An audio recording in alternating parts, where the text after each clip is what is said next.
삼성 승계의 마지막 퍼즐. 삼성 바이오로직스 분식회계 의혹에 연루된 자회사 바이오에픽스의 임직원 2명이 어제 늦게 구속됐습니다.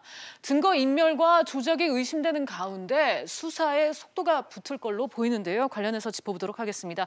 변호사님, 삼바 분식회계 사건이 일어난 이후에 첫 구속이에요? 그렇습니다. 작년부터 해서 분식에 관련해서 여러 가지 얘기가 있었고 사실 주식과 관련해서 거래가 정지되는 등 우여곡절이 있었는데 그럼에도 불구하고 지금까지 있다가 형사 사건과 관련해 가지고는 첫 구속 사건이 있었다는 점에서 상당히 의미 있는 결정이었다라고 보는데요. 네. 지금 이 구속 영장이 기재된 범죄 사실 같은 경우에는 고의적인 분식, 그러니까 형법적으로 봤을 때 형법적으로 봤을 때는 그런 분식 과정에서 있는 증거를 인멸하고 또 위에 있는 사람이 아래 사람에게 그 증거를 없애라라고 하는 지시했다는 증거인멸 교사 혐의, 나아가서 주식회사 외부 감사에 관한 법률 위반, 이 혐의로 지금 해서 구속영장을 청구를 했었는데 법원으로부터 이와 같은 분식 회계가 있었다는 부분을 사실상 공인받았다는 점에서 이번에 어떤 수사에 상당 부분 탄력을 받게 된 계기가 됐다는 평가인 것 같습니다. 네, 어제 구속된 임직원들은 누군가의 지시를 받아서 문제가 될 만한 자료를 모두 삭제한 혐의를 받고 있습니다. 직원들의 컴퓨터에 있는 자료를 복구가 불가능하도록 없애기도 했는데요. 관련해서 영상 하나 보고 돌아오겠습니다. 증거인멸 윗선 지시 받으셨습니까? 혹시 삭제한 단어 중에 JY 합병 있었습니까? JY 합병, 그리고 여기에 이제 미전실, 이 삭제를 해야 하는 자료에 있었던 단어로 지금 알려지고 있는데, 그렇죠. 교수님, 이게 뭘 뜻하는 건가요? 뭘 뜻하면 JY 하면 이재용의 이니셜 아니겠습니까? 네. JY. 그다음에 합병이라고 하는 건 제일모직하고 삼성물산 합병 문제를 얘기하는 것 같고요. 그리고 미전실은 미래전략실이라고, 이게 물론 2017년 국정농단 사태 이후에 없어지긴 했습니다. 네. 그리고 나서 새로 생긴 게 TF라고 하는 것이에요. 삼성전자 TF, 삼성생명 TF, 삼성물산 TF 3개가 생겼는데 요 3가지 단어를 검색을 하는 거죠. 예컨대 스마트폰하고 그리고 컴퓨터, 그러니까 직원들 지금 수십 명이라고 얘기하는데요. 삼성 바이오에픽스에 근무하는 직원들의 휴대전화 그리고 컴퓨터에 이 3가지 단어를 집어넣는 거예요. 그럼 검색해서 나오는 문서들 있지 않겠습니까? 네. 그걸 다 삭제를 했다는 겁니다. 이게 지금 현재 금융감독위원회에서 조사를 하고 있잖아요.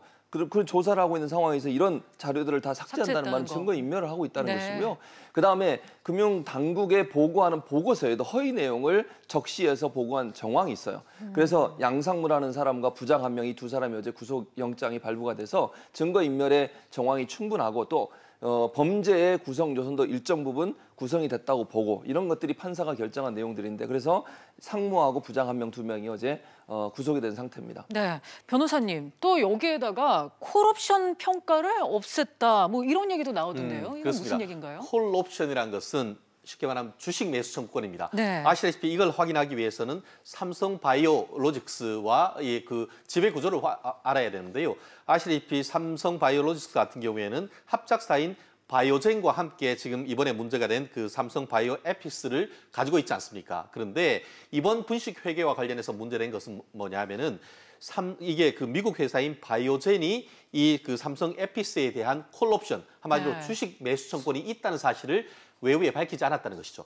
주식 매수 청구권 같은 경우에는 일정한 조건이 되면은 그것을 주식을 매수 청구를 하면 그만큼 결국은 빚이 그 회사에 늘 수 있는데, 쉽게 말하면 그와 같은 빚이 있을 가능성을 숨겼다는 것이죠. 그게 바로 이와 같은 그 분식 회계의 어떤 지금 금융당국이 얘기하고 있는 핵심인 것 같은데, 결국 이 부분과 관련해 가지고 콜옵션에 대한 사실을 숨겼는 것, 이 부분에 대해서 앞으로 좀 추가적인 어떤 조사가 이루어질 가능성이 있지 않을까 생각합니다. 네.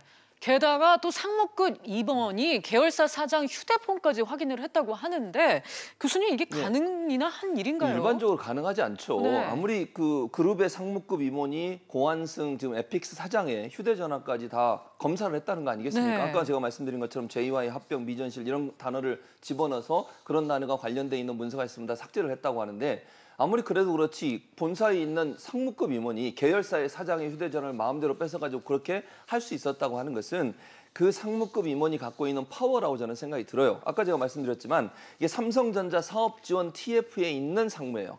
근데 이 사람이 예전에 미전실의 업무를 그대로 이어받아서 그 업무를 하고 있는 것으로 보여지고요. 아마도 이재용 부회장의 승계 작업에서 이 삼성물산과 제일모직 합병에 에픽스가 중요한 역할을 하니까 그 어떤 삼성물산과 제일모직의 합병을 완성시키기 위해서 회장의 특별 지시를 받고 부회장의 특별 지시를 받고서 막강한 권력을 가지고서 이 행위를 했지 않았을까 이렇게 충분히 예측해 볼 수 있는 상황이라는 생각이 듭니다. 네, 변호사님.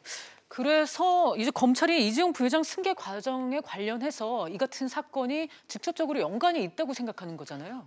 결국 그와 같은 의심을 가지고 이와 같은 네. 사건을 계속 얘기를 해오고 있지 않습니까? 지금 말씀하신 것처럼 이와 같은 증거인멸을 했는 내용도 보면은 JY라고 해서 지금 이재용 부회장을 뜻하는 것이 아닌가 하는 결국 이와 같은 분식회계의 핵심은 바로 삼성의 경영권 승계와 관련해서 문제가 있다라는 것을 얘기를 하고 있습니다. 다만 이와 같은 것이 어떤 결과를 나올지는 아직까지 단정할 수 없습니다. 왜냐하면은 지금 삼성 같은 경우에도 지난번에 금융 당국에서 삼성 바이오로직스의 어떤 증권 거래 같은 것들을 사실은 중단시켰지 않습니까? 그런 상황 속에서 삼성 측이 반발을 해서 서울행정법원에 소송을 제기했고 그리고 서울행정법원 같은 경우에는 일단 삼성 측에 손을 들어줬습니다.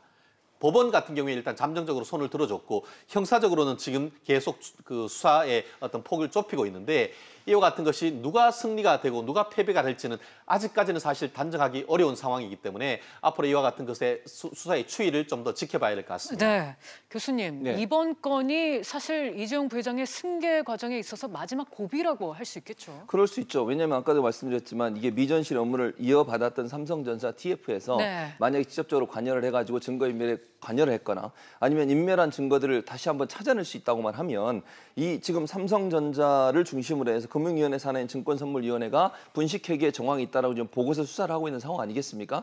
그런 상황에서 증거가 나올 가능성이 충분히 있다는 생각이 들고요. 증거인멸하는 과정들이 있다고 하면 그 자체도 사실은 범죄 혐의가 구성될 수 있는 요소가 될 수 있기 때문에 이 부분을 어느 정도 찾아내느냐 결국은 이게 네. 이 사건의 실마리를 찾아낼 수 있는 중요한 계기가 될 것으로 보여지고 다만 지금 현재 두 사람이 구속이 됐다는 말은 구속영장을 발부한 판사가 봤을 때 일정 부분 범죄가 소명이 됐다고 보는 부분이 있지 않겠습니까? 그런 점들이 좀 부정적으로 삼성에 영향을 미칠 가능성은 충분히 있다는 생각이 듭니다. 네, 그동안 삼성 바이오로직스는 스스로 잘못된 게 없다면서 매우 적극적으로 입장을 피력해 왔었는데요. 검찰 수사 결과 깨끗하게 진실이 밝혀지기를 기대해 보겠습니다. 그럼 마지막 이슈